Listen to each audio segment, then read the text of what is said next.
Hey, Nicole Huntsman here from moderncosmic.com. In this series, we're going to go over synastry. So before you can even sort of jump into synastry, you need to have a basic understanding of kind of the four building blocks. Okay, so you need to understand the zodiac signs, all 12 of them. You need to understand all 12 of the houses. You need to understand the glyphs for the planets and the planetary symbolisms, and you need to understand aspects, okay? So those four, you need to have a very comfortable working understanding of those four building blocks of astrology with this individual birth chart. And then once you've got that mastered, then you can move on to relationships, synastry, and composite charts, Davison charts, etc. So what we're doing here with synastry, there are several different types of relationship charts. We have, as you can see here on the screen, this is a synastry chart. This is where we take, this is the birth chart of one individual here in the middle, and we have laid the birth chart of another individual over top of it, or next to it, around it. And what we're doing with this particular series of videos is we're going to look at house overlays. So we're simply going to look at where the different planets of a partner, as they fall into, as you can see for the sun, we'll start with the sun, we're going to look and see where these planets, which houses they fall into. Sorry about that. Which houses they fall into, okay? And I have conveniently, this is me, Nicole, in the middle here, these blue planets, all right? And this is Donald Trump, right around here, because he's in the news right now, and how can we can't escape him. So I thought I would do a synastry with Donald, just because, why not? Okay, now with synastry, we're going to look at the different planets. As those different planets fall into the houses in your birth chart, they're going to activate the house they fall into.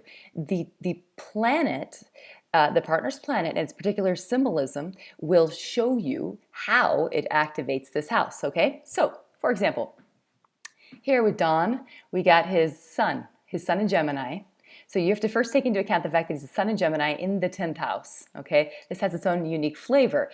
Gemini, of course, is the communicator. Gemini conjunct Uranus is the little bit free speaker. They say what they think when it's Gemini, and it gives an individual sort of, they just have their own, they march to the beat of their own drummer, which clearly he does his own thing and doesn't care what other people think, or at least that's what he says. He purports to not care what other people think, or he just has convinced himself he doesn't care what other people think.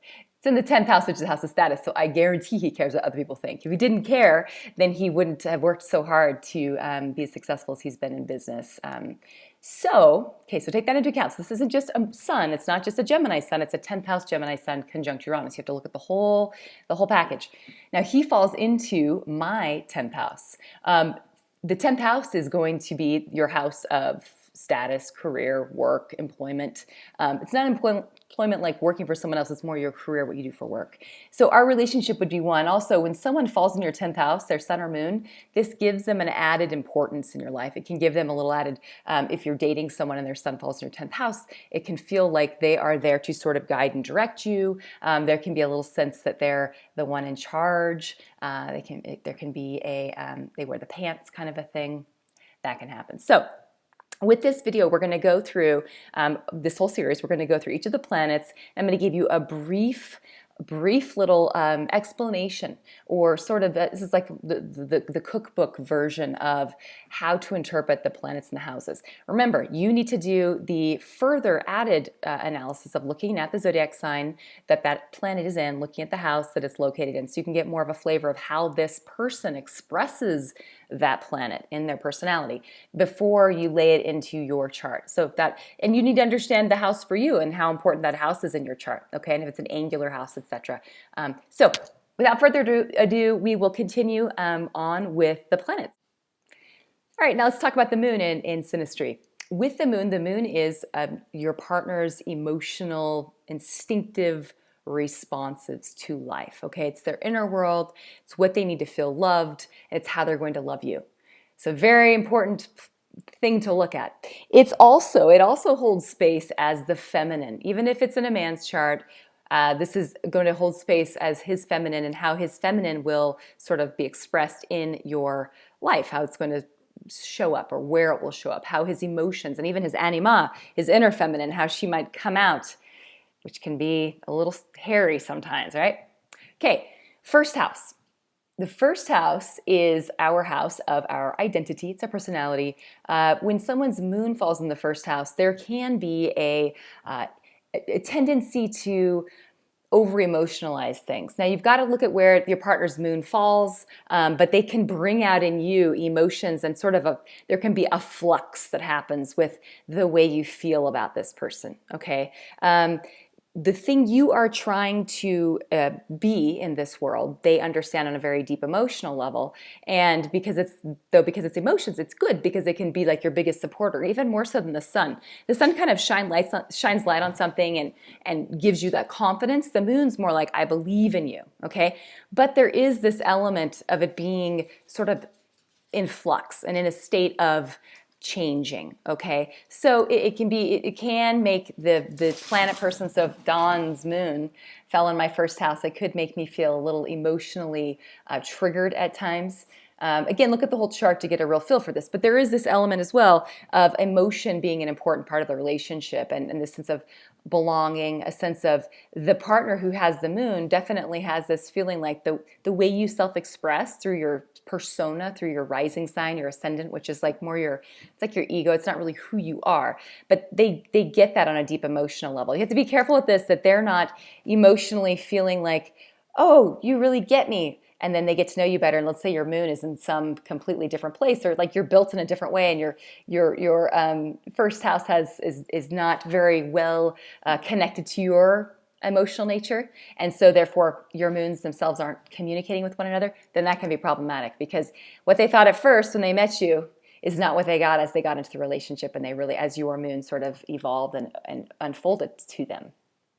Second house, this is our house of possessions, and it's our house of money, values, what we value. Someone's moon falls there. This does give a sense of security, okay? Emotionally, this person is going to bring out in you this desire to have commitment with this person. You may feel protected emotionally by this person. The part of you, what you value and what you care about, as far as values here in this world, with what you'd actually apply your effort towards to make money. When you watch a movie, what makes you cry? These are sort of your personal values. This person's moon is in the same zodiac sign or so, right? It's lighting up that part of you. So it's bringing out your instinctive personal value structure, okay? Also, like I said, this can bring out a desire, depending on the aspects being made to their moon and being made to, of course, everything in the chart. This can bring out insecurity. So it just really depends on the rest of the chart. But now the moon into the third house, this is our Gemini house, it's our house of communication. Someone's moon lights up this part of you, as Stephen Forrest would say, they lunarize this part of you. They bring an emotional element. There's an emotional element added to your communication with one another. This can be nice because it can be like the moon person may sort of instinctively know how to communicate with you. They may instinctively kind of read your body language, or they may instinctively just understand what you're thinking and say it before you say it, that kind of thing. And it can go in both directions, because the relationship will have this nice moon-Mercury combination happening. So take a look at the moon and the Mercury in your charts and how they talk to one another, okay? Fourth house, this is your house of home. And as you can see, the Don, or whatever they call him, the asshat, his moon falls into my fourth house. So it's so funny because I watch his persona on TV, and I just find him to be just bombastic and irritating and stupid, like a lot of people do. But I have this very strong sense, and before I even looked at his chart earlier this year, I had this strong sense. I always thought, I bet if I was just talking with him one-on-one, I would really like him. And sure enough, his moon's in my fourth house. It's in Sagittarius. He does say what he thinks, and it's not always based in social. What's the word? Socially acceptable. He doesn't put things in socially acceptable terms always, because he's Sag. He's the Sun conjunct Uranus, and he's a Sag moon, and they do what they want to do. So anyway, moon in the fourth house. This person will feel like home to you. They will feel comfortable to you. There is a natural sense that if it becomes a relationship and it develops into one where you live together or you're spending time in each other's homes, it feels comfortable. There's this element of family, this feeling of the day-to-day routine is something that has a comfort level to it. Or at least there's a sense that they could be family. Now, you got to look at your moons and how they're talking to each other. And you personally, what does your fourth house look like? For you, if home and family is a disaster, then someone's moon there is going to simply exacerbate that. It's going to bring out all the emotional baggage that you have in that part of your life. So it's important to look again at the whole chart. Fifth house, this is our house of play, creativity. Someone's moon falls here. This gives a lovely desire to create. But the two people together, there is a desire to create. There's a desire for play, for fun, for laughter, emotion that is based in sort of also if for the fifth house person, if you're a creative type or if you're someone who's working on something creative, we all have times when we have to be creative in our lives. This person will, again, they have that, they'll like emotionally support our ideas. There would be this sense that they get what it is you're trying to do with your creative project or your mission or your self-expression. They would understand it and it would feel good to them, and vice versa. They would support you. If they fall into your sixth house is the Virgo house, and that's the house of duty. This can be this issue of you emotionally needing to support them in a way, or you bring it can bring out in you the need to serve this person emotionally.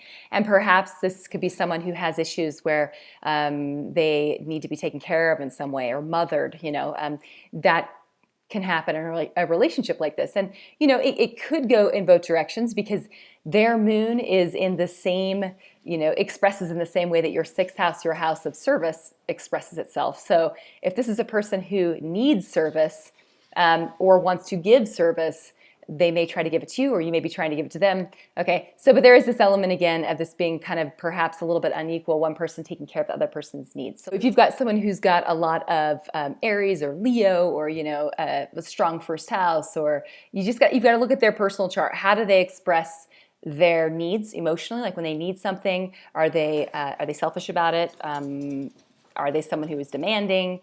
If so, then that's going to be brought out in this relationship. If they're falling in your sixth house, then you're going to feel like you're always taking care of them, okay? It just depends. And vice versa. If you're the moon person and you're in someone's sixth house, look at your sixth house, look at your partner and how their chart is set up, okay?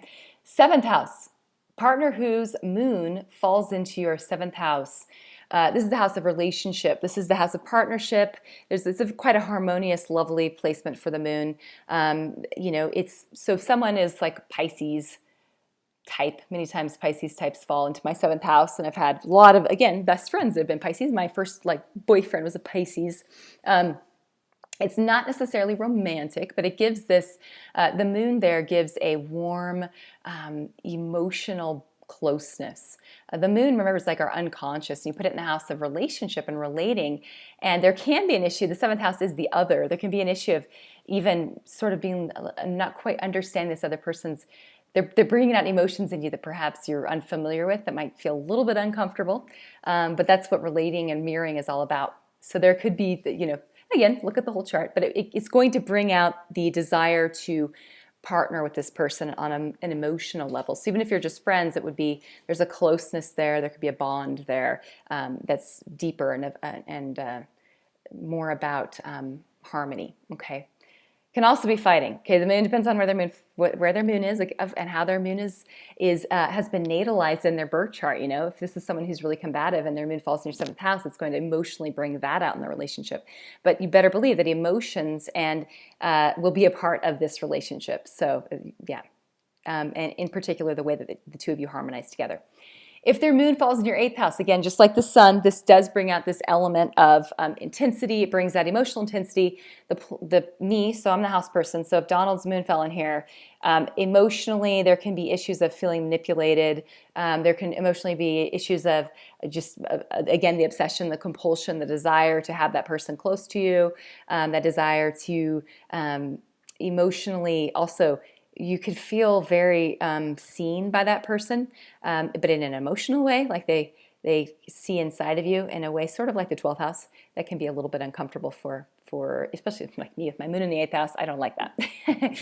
I'm the one that's supposed to do the looking inside of people, not vice versa. Okay, ninth house, this is our house of growth and learning. It's our Sagittarius house. Someone's moon falls there. There's a desire together. They'll light up that part of you that wants to experience adventures and try new. So this desire to grow with this person when their moon's in your ninth house. Also, moon in the ninth house they can bring out your risky side. They can bring out the side of you, the gambling side, spontaneity, just going for something, trying something maybe you've never tried before, or doing that more often with this person. Spontaneous, it's a spontaneous house, so emotions could be quick to sort of come out with this kind of moon in a fire house overlay. Moon into the 10th house. The 10th house is the house of status and career. This person, when it's a woman in particular, if a woman's moon falls into your 10th house and you're a man, or you're lesbian and your partner's moon falls into your 10th house, this suggests that this is an important female, okay, an important female in your life. And many times it will show up as this person's your biggest supporter. This person believes in you. They are your biggest fan, okay, and they want to see you be successful, whatever it is that you're doing. And they will emotionally, there's an emotional component to it though, where they really deeply believe in you. If it's the sun, it's more like they give you good advice, they help you with your plans, they strategize with you. But when it's the moon, it's more they just have your back. It's like a woman that stands by her man kind of a thing. Moon in the 11th house. This is the house of course, the Aquarius house. It's the house of friendship, and it's the new age, and it's the collective, and it's groups. Moon falls there, you'll have a desire to have a close association, a social association with this person that feels quite platonic and friendly.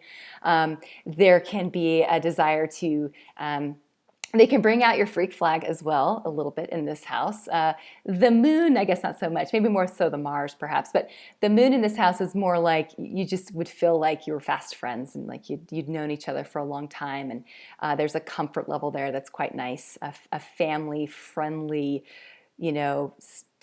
feel. The moon, remember, is the mother, so it's this nurturing. When I say family, I'm thinking home. I'm thinking sort of being nurtured and taken care of and then in your house of friendship, it would play out in that way. They would feel like they were someone that had your best interests at heart.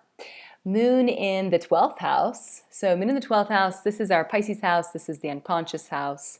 It's the house of addiction, affliction, restriction. Moon here is definitely one where it can feel karmic, it can feel fated, it can feel like we've known each other before, soulmate kind of thing. And it can feel heavy, it can feel intense in the sense that it can feel like they're bringing out all of these emotions in you that you would rather keep hidden. So it can be one that is a difficult placement, but it's ultimately, if it's a soulmate thing, it's because you're brought into one another's circle because you are meant to remember things you've forgotten. You're meant to learn from mistakes you've made in the past, to work through karma, things like that. So it's actually ultimately in the end ends up being a good thing. It's a placement where you become free from the things that have kept you bonded. So that is the moon through the 12 houses. Very simple, very surface kind of interpretations, but fun, and it will add maybe a little bit, hopefully, to the things you've been studying. Let me know what you think about the moon through the houses. Tell me your experience. You have like a favorite house. I love moon in the 8th house, I guess because my moon's there. I like moon in the 4th house as well. I've had that in a lot of relationships. So let me know what's been popular for you and why you think it's been popular for you with the other placements in your birth chart. Okay, have a good one. Thanks for watching. All right, bye-bye.